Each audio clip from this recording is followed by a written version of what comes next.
Hello and welcome to a new episode of our podcast Beyond Core, the podcast for business leaders who dare to think beyond today's success and build the future. As you know, in every episode, we explore entrepreneurial strategies for unlocking new growth beyond your core business, from platforms, digital ecosystems, AI-driven ventures, or circular business models. We dive deep with industry pioneers who are shaping what's next. If you are looking to scale innovation, create new markets, and future-proof your company, you're in the right place. And I'm not doing the podcast by myself. I also have my favorite co-host here with me. Hi, Natalie. Hi, Matthias. Lovely to be here to talk about my favorite topic, as you know. Yes, exactly. Today it's about trust and safety, your favorite topic. And we have a special guest here. It's Jeremy Gottschalk. He released a new book, Bulletproof Your Marketplace, and he's an expert since years about the whole topic about building trust, safety within your marketplace and platform. Hello, Jeremy. Hello, thank you for having me. So today you are joining us from Florida. So it's a quite of a distance, but we want to shorten the distance and also let our guests know who you are and why is this your favorite topic of trust, risk, and building safe environments for marketplaces. Maybe you can give a short intro to our listeners and viewers who you are and yeah, why is this your favorite topic? Absolutely. So I'm a lawyer by training, sadly, and I practiced IP law initially, which was super exciting, but then got into technology, started working with a lot of startups. Eventually went in-house into a child care and senior care marketplace right after they raised their Series A. Was the first lawyer tasked with, all things liability and exposure and protecting the company. And one of my first questions was, what are we doing to protect these kids? I have a specialty in law when I was in law school called pediatric law, so I was representing abused and neglected children. I originally set out to save the world, but with too many student loans, I had to go into a law firm just to eat. So long story short, going in-house was a perfect kind of marriage of my training and my interest, but also presented these huge challenges that we find on marketplaces and the internet generally. And so it just became a passion, obviously protecting the company, but also figuring out how do you protect vulnerable populations and people on the internet in general. And very quickly, I realized it's really hard to do. The internet's anonymous and there are bad people everywhere. And if you're not careful, right, you could be the victim of them. So that's really the origin of the book, Marketplace Risk. All of that is really to try and bring leaders in the industry, found everyone from the founders and the C-level, kind of all the way to customer service folks together to talk about kind of the lessons they've learned, the tactics and the strategies they've used in order to create, a better, safer environment for essentially users of the internet. My specific focus is on marketplaces, but there's so much transcends, the internet and e-commerce in general. Yeah, it's as you said, it brings also a lot of advantages, but also attracts a lot of bad people and bad behavior. And it's a special topic, especially for marketplaces, to build this trustful environment. You also mentioned marketplace risk. I know this as a big conference or series of conferences where people can join and can exchange. Maybe you can also a bit of more tell us what you are doing. So you are consulting companies or marketplaces and platforms. So how do you help them at the moment? Sure. So Marketplace Risk started as a working group of founders and very senior leaders at a bunch of different marketplaces, from childcare to pet care to the ride share, can you name it. We started getting together quarterly just to learn from one another. The group grew organically as more and more people were hearing about this. It wasn't some clandestine or secret meeting, but we just wanted to learn from one another. And So that evolved into a conference 10 years ago now, in 2015.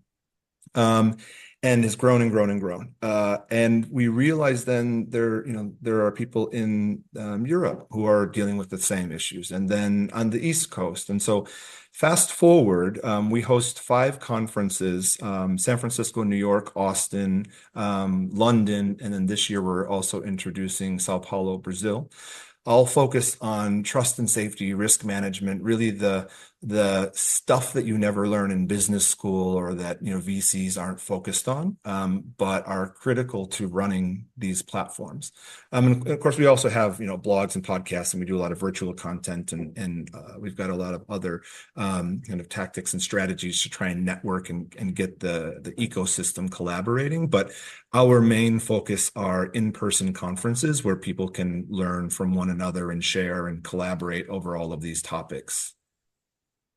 Yeah. Actually, that raises a small question, a small or big, I don't know, question for me. Do you see a difference in the European markets and the American market on that topic? Yeah, actually. So it's interesting because when you think of, I think the issues are the same, right? The internet is the same no matter where you are.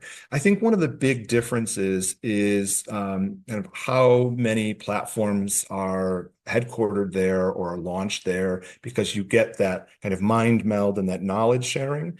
And one of the things that we found in San Francisco, which is kind of still the epicenter of technology, is you've got all of these companies willing to come together and share.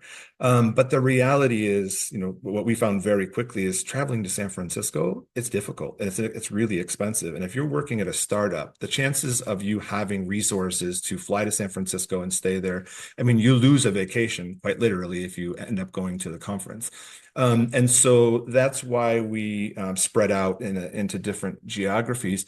And there are, particularly, in Europe, right? The EU is very active and has been way more active than any other government on kind of protecting the citizens and really focusing on privacy and a lot of just kind of platform related issues. And then, of course, the U.S. follows slowly, but is starting to look at what's happening in the EU and kind of replicate that. So there are a lot of issues that are different. I think the core is trust and safety issues are the same, but how they're being addressed. One other thing I think that differentiates all the different geographies is the size of the market. I think will often dictate what solution providers are trying to sell there. And so, for example, in the US, if you look at digital identity providers, or if you look at background screening companies, just because of the size of the market, you'll get a ton. And when you go to other markets, particularly if there's a different language spoken, sometimes they're not addressed at all. Sometimes the solution providers aren't even focused there. And so there's a little bit of a lack of variety, I guess you could say, that we've seen. And we've seen a lot of solution providers, particularly in the fraud prevention, the identity space, starting to expand into Latin America, which is Brazil, of course, huge market, but still it's they're not really being served as much as kind of the U.S. market. And I think the parts of Europe, I think, are much better served now, but in the beginning, it was the solution providers, I think, were very targeted on, particularly if they were US based, right? They were going to English speaking countries, and that was pretty much it. I think they're now really gaining traction, and so that's not it's not the same as it was before. It's improving a lot, but yeah, I think that the problems are basically the same. It's the solutions, I think, that vary, whether it's regulation or solution providers and vendors, things like that. To make it also a bit more tangible for our listeners, maybe you can, and you have also a chapter inside of your book, looking back and looking at some failures. So maybe you can describe a bit, or you can present some cases where you think those are kind of obvious failures of marketplaces, and this underlines why it is so important to have a look at the whole topic of trust and safety. So Why is this important? Yeah, I mean, if I can go one step backwards, the thing about trust and safety, I think 10 years ago, your everyday user, particularly even if they had an iPhone or a smartphone, didn't really think about trust and safety. It was more coming from the companies themselves.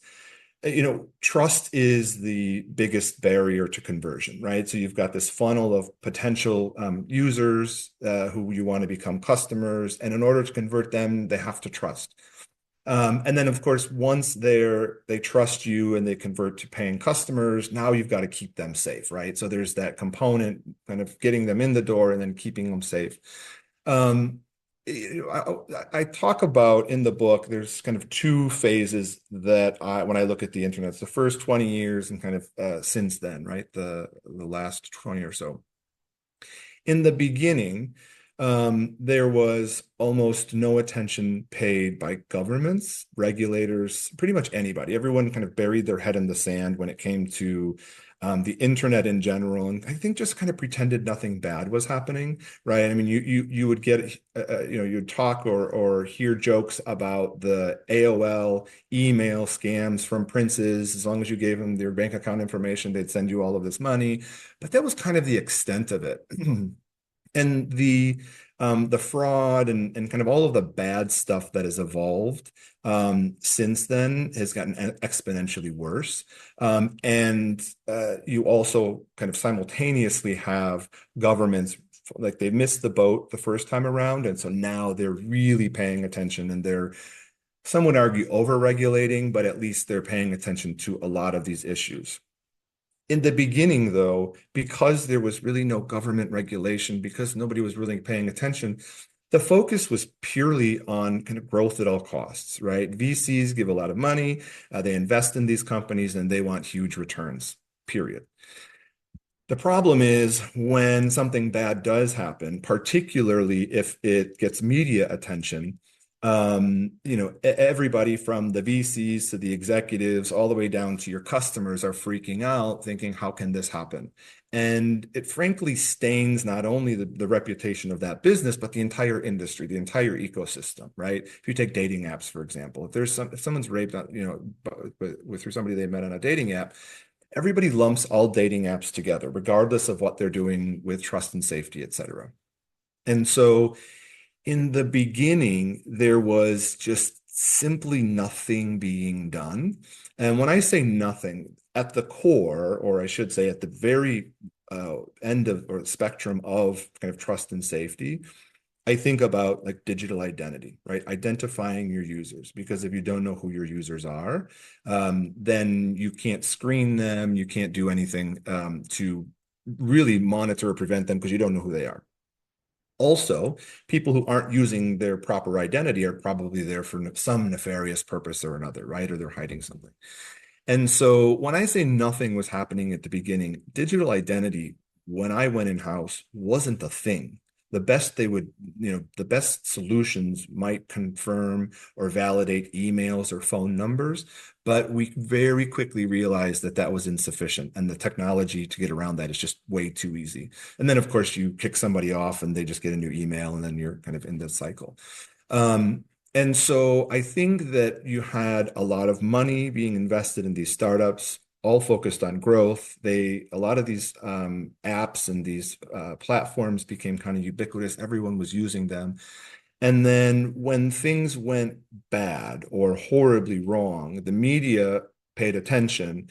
And then we were all left thinking, like, what is happening? What are they doing? Like, how are they going to prevent this? The reality is you can't prevent all bad things from happening. You can't prevent it in the real world, let alone on the internet, right? And you've added all these anonymous variables on the internet. And so, I've seen kind of in my tenure, it's not so much that bad things happen, it's more how the platforms react when they do happen. And there were some really I will call them famous or infamous cases, around the early 2000s with some of the rideshare platforms and the homestay platforms where If something bad happened, it was one Uber had a famous incident where it was an accident, but a driver turning right in San Francisco didn't see this little girl and ran her over, and she died as a result of it. And it was horrible, and I think that everybody kind of recognized that it was an accident. There was nothing, no foul play, none of that. But the response was kind of less than adequate, and it didn't really address kind of I think the nature of or the gravity of what had happened, right? Somebody had lost their life, and the public response was extremely defensive and basically jumped to the fact that they don't have any liability because of the Communications Decency Act, which is a federal law in the US that protects platforms from liability. But it was, tone deaf at best, and frankly did just horrible disservice to platforms in general because, when there's been a loss of life, nobody wants to hear about your defenses, right? They need a little compassion. And then Airbnb had one where this woman rented out her really high-end apartment, and I don't remember if they were college kids or who it was, but long story short is they trashed it to the tune of like $50,000 or $60,000 in damage.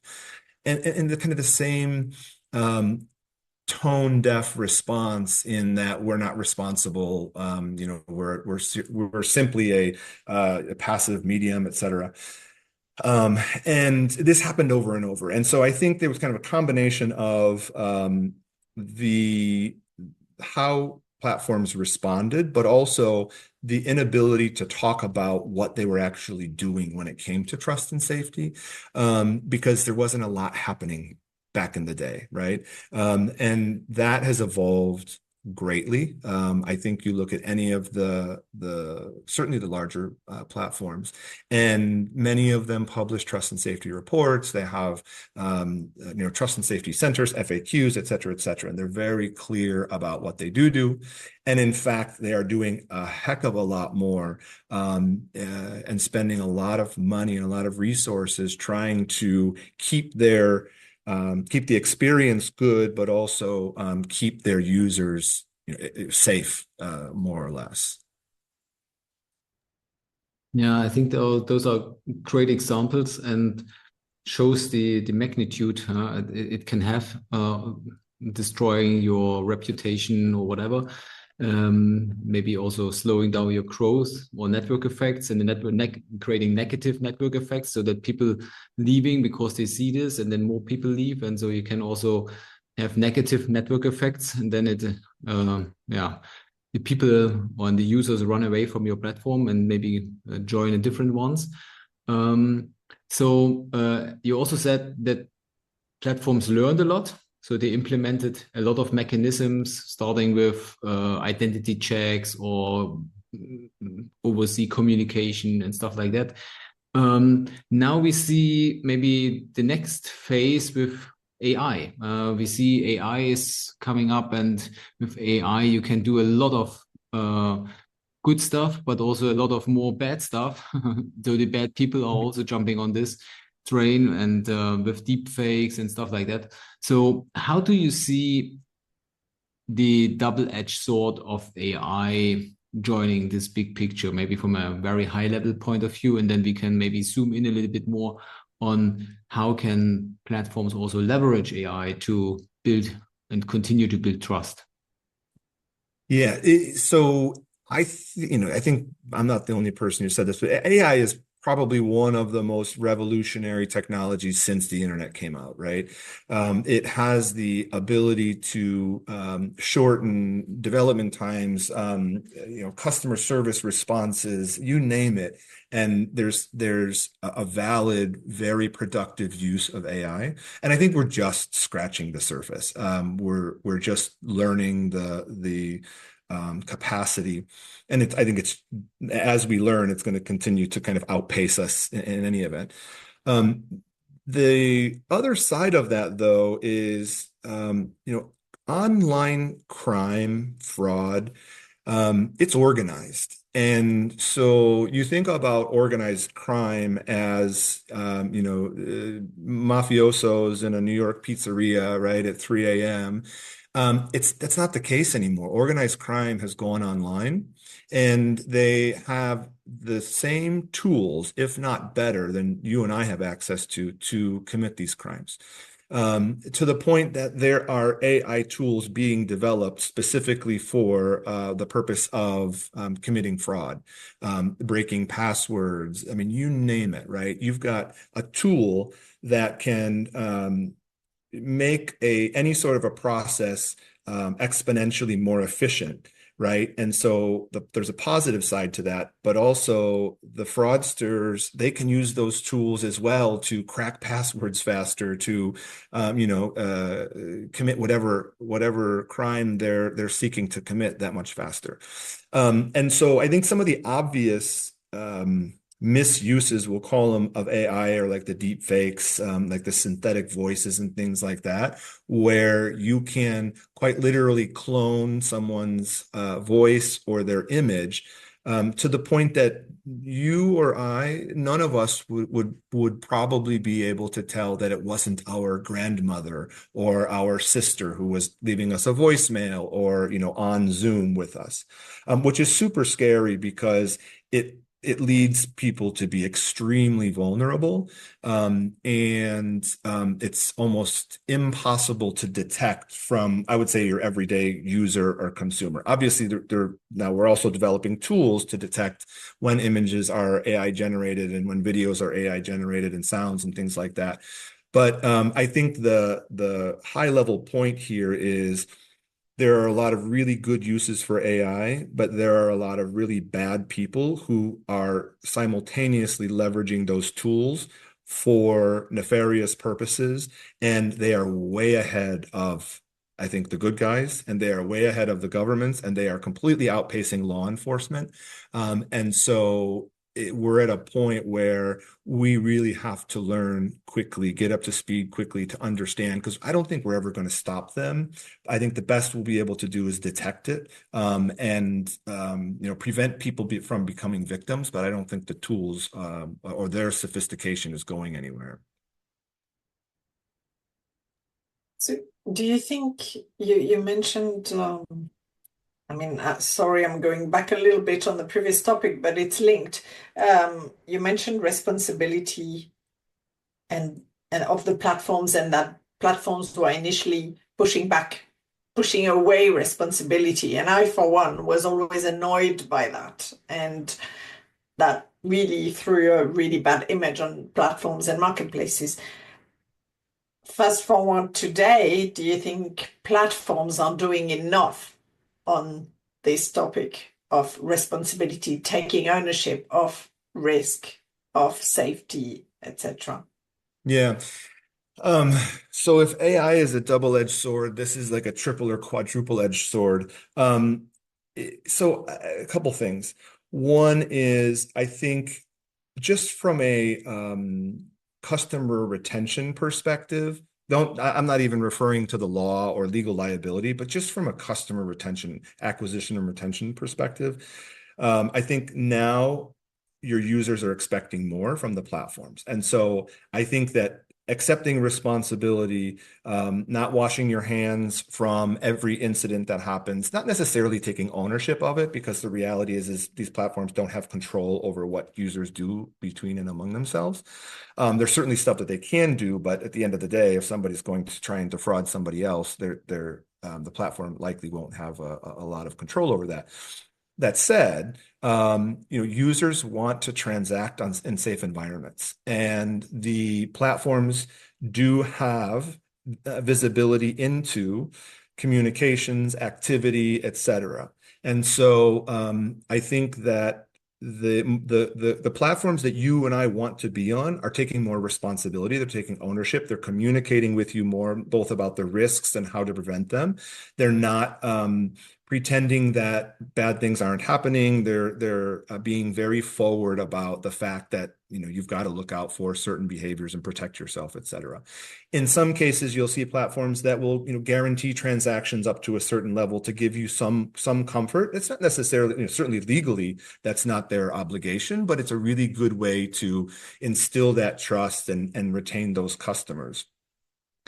The question about are they doing enough is so relative. It's so hard to answer because when I think of enough, there are a lot of things that platforms can do that doesn't require even a lot of technology or resources. And I think that monitoring communications, monitoring activity, especially these platforms that have been around for any amount of time, they have models and they know what normal user behavior is, right? They can map it out. And there's some outliers, but they can also then detect anomalies or abnormal behavior. And there's a certain, each platform is going to have normal use cases for whatever the features and the functionality are. And when you see or you detect abnormal activity, then that's an opportunity to look into that and to try and intercept whatever's happening. And because they have visibility into communications and all of that, there are some really low-tech ways to protect your users and potentially prevent.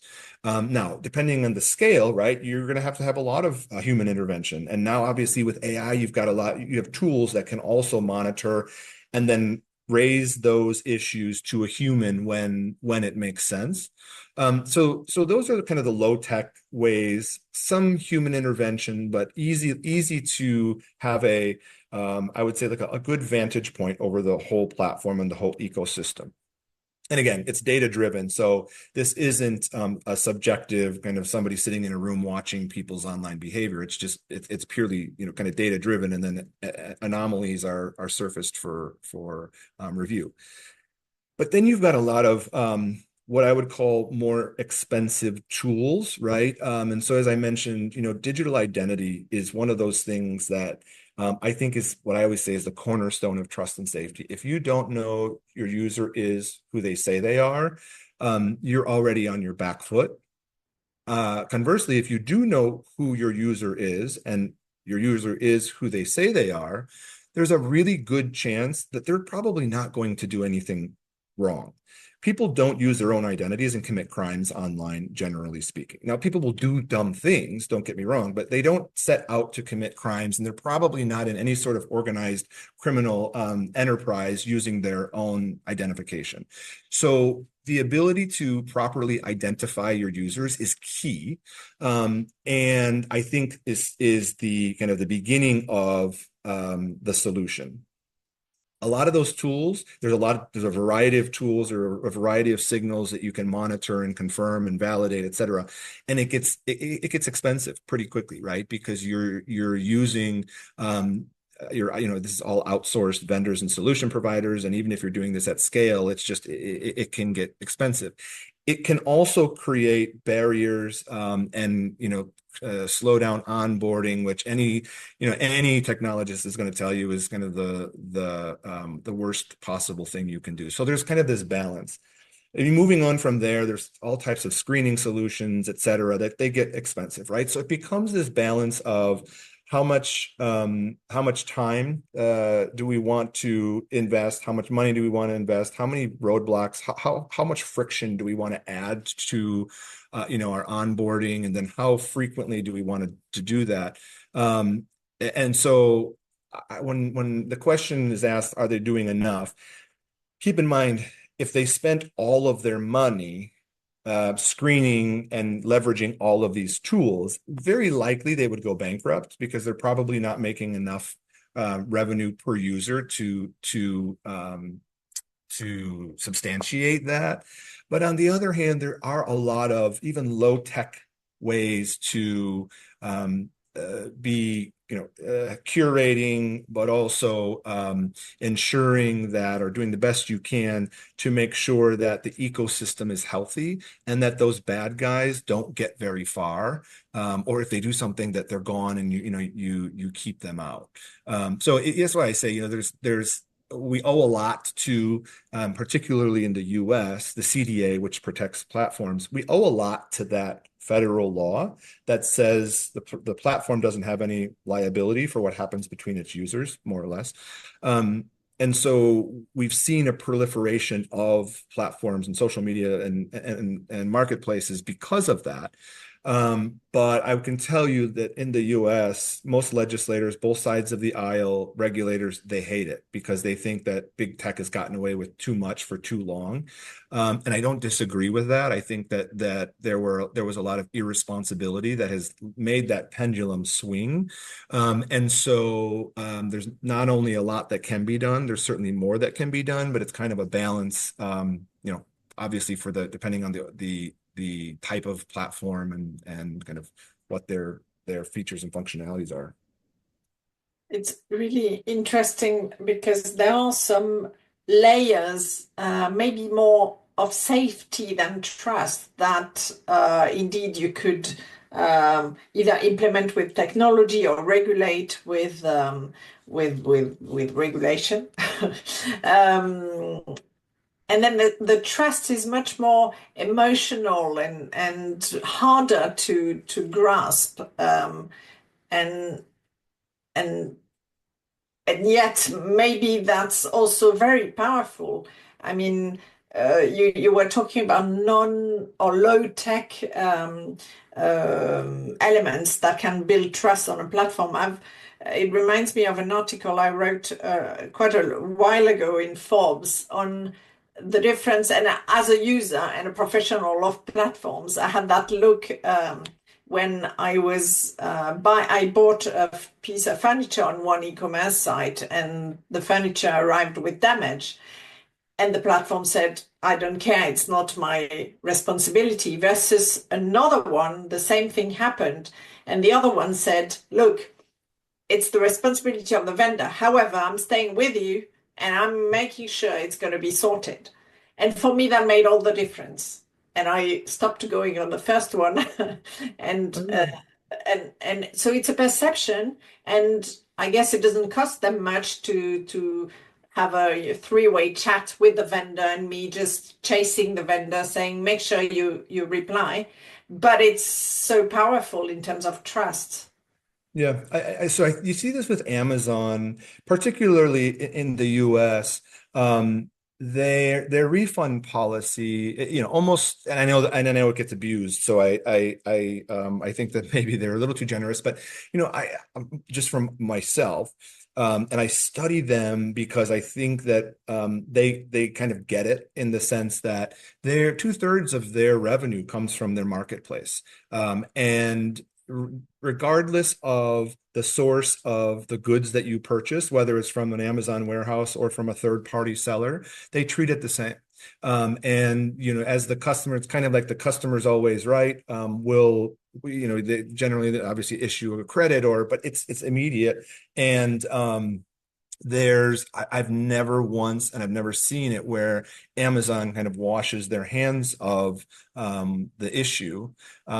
Interestingly, again, in the US, you see when you buy something from a third-party seller, very often they will include in the package, if there's any issue with this, contact us directly and we will make it right immediately. I'm sure on the back end, when Amazon has to issue a refund, right, they're not getting paid as well. And so it's in their best interest as well. But they've done a really good job, at least here, of keeping that trust. And as a result, I'm part of the millions of people who, when I'm looking for something, I just go directly to Amazon because I feel like it's going to be protected no matter, it doesn't matter if it's coming from their warehouse or from one of their third-party sellers. Totally. And they set a precedent because then, well, again, I remember one day I ordered something and I wanted to return it. And the guy said to me, look, I'm not Amazon. So I never bought anything again because Right. I didn't have that trust. Right. Right. And that's the risk, right? I mean, that's the risk, especially when you're doing things, you can't touch it, feel it, right? You can only see it, and it's two-dimensional. And so there's a much higher trust barrier to buying something. But I don't think twice about buying anything on Amazon, because even if I don't like it, and this is probably the excess point, but even if I don't like it, you can send it back, and the answer, because you often have, or the response, you often have to provide a response to what's wrong, is it didn't work for me. And so as a result, I don't know how many thousands of dollars a year I give Amazon, but that's the trust that they've built and that they continue. Yeah, also looking a bit into the future and looking ahead, I mean, trust, you described it as something intangible, but it is built over time, right? Slowly over time, and it can leave via a Ferrari or Lamborghini very fast. But you build it over time, so a bit of intangible. But on the other side, if you are an owner of a platform or a marketplace, you still ask yourself, of it's intangible, but what can I exactly do to build this trust? So we also ask ourselves this question, and we came back with a kind of a concept which is relying on a concept famously known as the separation of powers. Maybe you know from a state. We also ask ourselves, is there something similar? And when you compare, when you start thinking, how can I build trust in a state, right? If I'm the USA, if I'm Germany, if I'm France or whatever, then when you look at those modern states, you have this separation of power and you distinguish between legislative, execution, judicial powers, etc. And so we thought this could be also something like a framework or a concept you can transfer to the whole topic of trust. And when you think about it, and you described it with the two, or Natalie described it with the two cases here, with the two different marketplaces, it first starts with your kind of legislative thing and power. What kind of values you have as a marketplace, right? So you compared Amazon, which has a value like customer first, right? I don't care about the supplier. I more care about the buyers, and I do everything what is in the interest of a buyer and instead of the supplier. And maybe another marketplace is more like balanced or more on the side of the supplier and whatever. So it starts with the top, what kind of values you have, and then it ripples down to the other layers of like what kind of laws I want to implement. Yeah, what is the rule on my marketplace? And then also what kind of trust building mechanisms I want to build. So technical things like an identity check or with the chat or whatever, supervising communication or doing kind of checks on the product itself or whatever else is required. So you can also maybe separate. Long story, this is a kind of a framework we use when we work with clients. Is there anything, what you think now with mixing in the AI topic into that? Is there anything what you think is required or a marketplace owner can do to build up this trust in the future? So what becomes more and more important in the future? Yeah, so I think that where there's a huge misstep with AI is part and where the customer, I think, engages with the platform from a customer service perspective. There's nothing worse than these kind of useless bots that go in circles, right? And you can't get your answer solved. You can't get the problem resolved because that's the quickest way to ruin any sort of trust that you've built is to not be accessible for a customer, not to have their problem resolved. And when I talk about a problem, right, it could be something as simple as I have a question about a product, or I got a product, or I interacted with this person and it went horribly wrong, right? And in either case, if I'm not sure how to use this product or how to assemble it, I'm sitting there with the box open and I need an answer. And if I can't get a hold of somebody and I've got this bot and going in a circle and they're trying to make everything easier and more efficient and eliminate the number of head count, I'm frustrated. And so immediately I'm going to think twice about whether or not I shop there, but also that simple question now kind of escalated into a problem because I've got no response and I'm sitting here and waiting. On the other end of the spectrum, something bad happens, right? The package was broken, or you were shipped something that you weren't, or you were introduced to a caregiver who stole, or blah, blah, blah. Whatever the issue is, whether it's goods or services or any type of platform, if you can't access a human being in your time of need, and And whatever that is, it tends to be very critical in the moment, right? Years later, we look back and say, oh, that wasn't that serious. But in that moment, when the thing came broken or you had a horrible experience, that's what you want resolved. And that trust evaporates in that moment if you can't access anyone. So the one thing that I fear with AI is the disappearance of humans, and the kind of inability to provide really good customer service.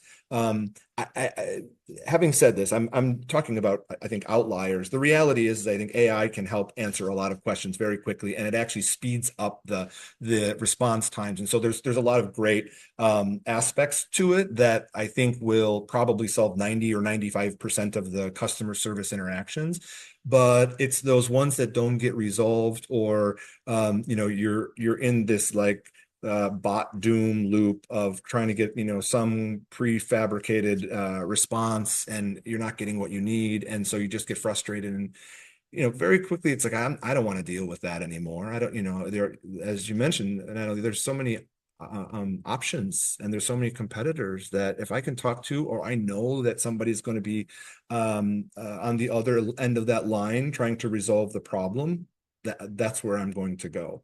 So I think that's kind of the low end of the AI kind of risk. I just see it being leveraged, over leveraged, and the customer kind of being not the focus anymore. It's more about the efficiencies internally than anything. So it's also you don't need to, or you need to avoid to lose sight on the basics, right? So this is the basic is response quickness and stuff like that. But a lot of people try to implement AI and doing the fancy stuff, but then maybe you lose sight of the basics. And but the basics are the basics, and they are responsible for 80-90% of building the trust. So you need to keep them running and working. Another opportunity of AI is also personalization. So we see the biggest opportunity for a marketplace in implementing is not just streamlining operations, but it's also in personalizing the experience for the users on the platform. Could be the buyer side, the seller side, but also the partner side. Are there any points from your point of view how to build trust in the same way, or in a balance in building up personalization or personal experience? Yeah, so I think that the personalization is it's great, right? Because I think what ends up happening is a user doesn't necessarily even realize that they're talking to a machine, right? Because it's that good. I think that monitoring it, right, and really paying attention to the results and the user experience is key, because I think that a lot of these tools are really, really good, but they're not infallible. And there's a real danger with implementing some of these tools and then just letting them go. I think we've seen tons of examples of like these AI hallucinations where what you think is a personal experience ends up there's examples of this tools trying to convince someone to commit suicide, to take these different drugs that were it just hallucinated, and basically gave them a recipe that would have created, I don't remember exactly but some toxic drug, right? And so unchecked, I think there's you very quickly, especially if you become like the media story about an AI tool gone wrong. I think that there's the opportunity for it to go south very, very quickly, and it's never going to be perfect, right? So there's always a certain amount of kind of monitoring this and testing it and evolving the tool, particularly in a specific environment where you're collecting data and you're refining it and the model and all of that. Yeah, so it's supervising not the human, but the AI. Right. Could be also that it makes wrong promises about the product, right? You ask about the product and then it kind of has hallucinating features which are not there. And then it promises you, oh, there is a feature, and then you make a decision and you buy, and then when the product or whatever arrives, then it's not a feature and there's Right. not this feature. And then but you are then responsible because you are the owner of the platform. So. That's right. That's right. That's right. That's actually just on that point. One of the big questions, particularly in the US, right? Because we have the CDA Section 230, which basically absolves platforms from liability for what happens between their users, right? So let's say you're operating this platform, you're leveraging this tool, and one user buys from another, right? And this tool is in the middle and does exactly that, right? Sells a product that is not intended for that use, or something worse happens. The question then becomes, and I think in probably most jurisdictions, the platform has liability. In the US, it's still an open question. I mean, I would argue that there is, because the platform has integrated this tool, and they're responsible for the tool. But we have this federal law that says what happens between the users is not the responsibility of the platform. So it's a really interesting question that we're watching play out to see how these tools will impact the legal liability of these platforms. Yeah, I think very, very good points. Coming maybe to the closure of our podcast, and I think there's a lot of more stuff inside of your book, and we can only recommend all the marketplace owners and platform enthusiasts to have a look at the book. Bulletproof Your Marketplace, right, is the title, Yep. and now available on Amazon and all the other well-known platforms for purchase. And when is the next marketplace risk conference coming up? Is there Next week, actually? It's May 12th through 14th in San Francisco. And then September in New York, October in Sao Paulo, and November in London. Perfect. And maybe looking back at your career and maybe the last years. So we always ask also our guests to share some kind of major learnings or major advice to other leaders. So is there any kind of bigger learning, bigger theme or narrative you would like to share with other leaders, which kind of guided you through the last years, and maybe is also a guiding theme for you for the next years? So. Yeah, I mean, with me personally, it's always been kind of, who are you doing this for and why, and staying focused. And I'll tell you, we built this entire platform and these conferences specifically for these platform leaders to network and to learn and to collaborate. I mean, that's really our focus. And over the years, there's been a lot of temptation, because there are a lot of within the ecosystem, there are a lot of kind of outside forces that will offer you a lot of money to do a lot of things. And it's tempting, right? Because at the end of the day, like, who doesn't want to make money? But the reality is, we've stayed very focused on who our target is and why we're doing this. So I always tell our team, whenever you think about any sort of an addition to a conference, any new location, any sort of whatever it has to do with the app, whatever it has to do with the events, you've got to think about our target. How is it going to benefit them? Is it something that they're going to benefit from? And if not, we need to evaluate that, because that's why we're here and that's what we do.